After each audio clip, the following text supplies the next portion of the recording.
अरविंद केजरीवाल के इस्तीफे के बाद विधायक दल की नेता चुनी गई। आतिशी का शपथ ग्रहण 21 सितंबर को होना है।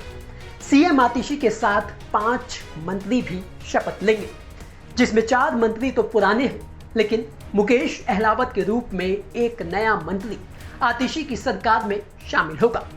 अब जैसे ही आम आदमी पार्टी और अरविंद केजरीवाल ने मुकेश अहलावत को मंत्री बनाने का ऐलान किया, चारों तरफ चर्चा ये तेज हो गई कि आखिर मुकेश अहलावत है कौन।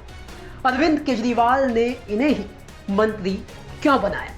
मुकेश अहलावत को मंत्री बना अरविंद केजरीवाल ने दिल्ली विधानसभा चुनाव से पहले ऐसा कौन सा कार्ड खेल दिया जो बीजेपी और कांग्रेस दोनों को चारों खाने चित कर सकता है।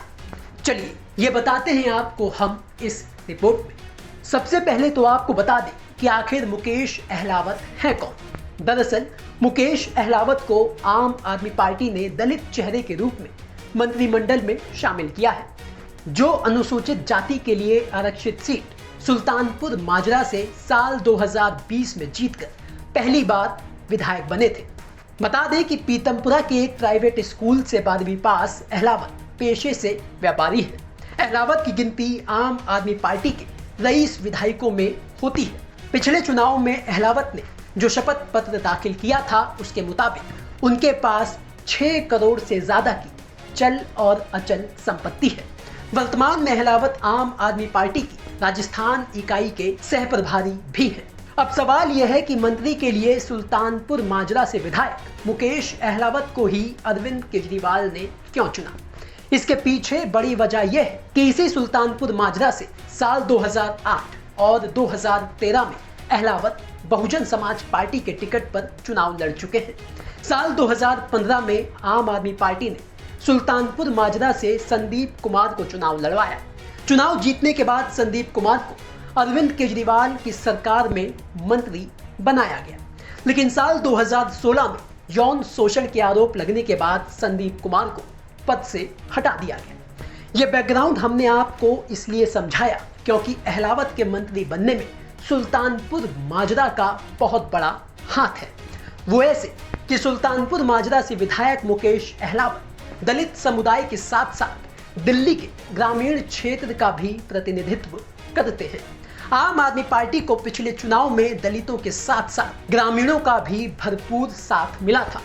लगभग सभी ग्रामीण इलाकों में पार्टी जीत हासिल करने में कामयाब रही थी, लेकिन पिछले कुछ समय से सरकार पर दलितों और ग्रामीण इलाकों की उपेक्षा के आरोप लग रहे हैं। 6 महीने के अंदर आम आदमी पार्टी के 2 बड़े दलित नेताओं राजकुमार आनंद और राजेंद्र पाल गौतम ने दलितों की उपेक्षा का आरोप लगाते हुए पार्टी छोड़ दी। उसके बाद से माना यही जा रहा था कि दलितों को अपने पाले में करने के लिए आतिशी की सरकार में किसी नए दलित मंत्री की एंट्री जरूर होगी, जिसके लिए राखी बिड़लान, विशेष रवि, कुलदीप कुमार और गिरीश सोनी को भी मंत्री पद का तगड़ा दावेदार माना जा रहा था। लेकिन मुकेश अहलावत को मंत्री बना अरविंद केजरीवाल ने ग्रामीण वोट और दलित वोट को साध एक तीर से 2 निशाने लगाने का काम किया।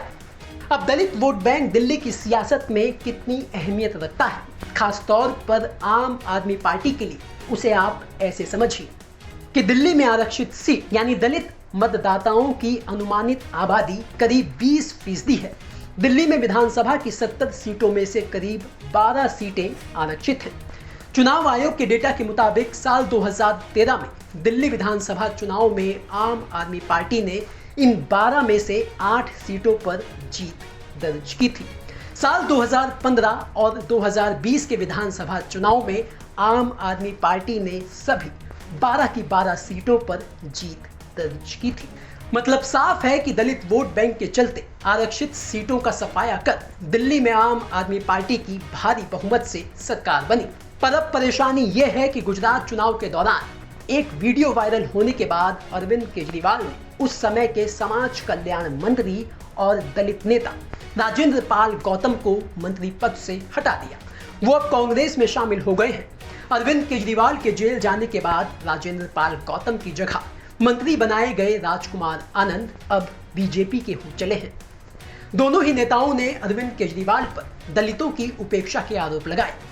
ऐसे में विधानसभा चुनाव सिर पर है। इन नेताओं के साथ छोड़ जाने से दलित वोट बैंक कहीं बीजेपी और कांग्रेस में शिफ्ट ना हो जाए, इसके लिए अरविंद केजरीवाल ने मुकेश अहलावत को मंत्री बना दलित कार्ड चल दिया है।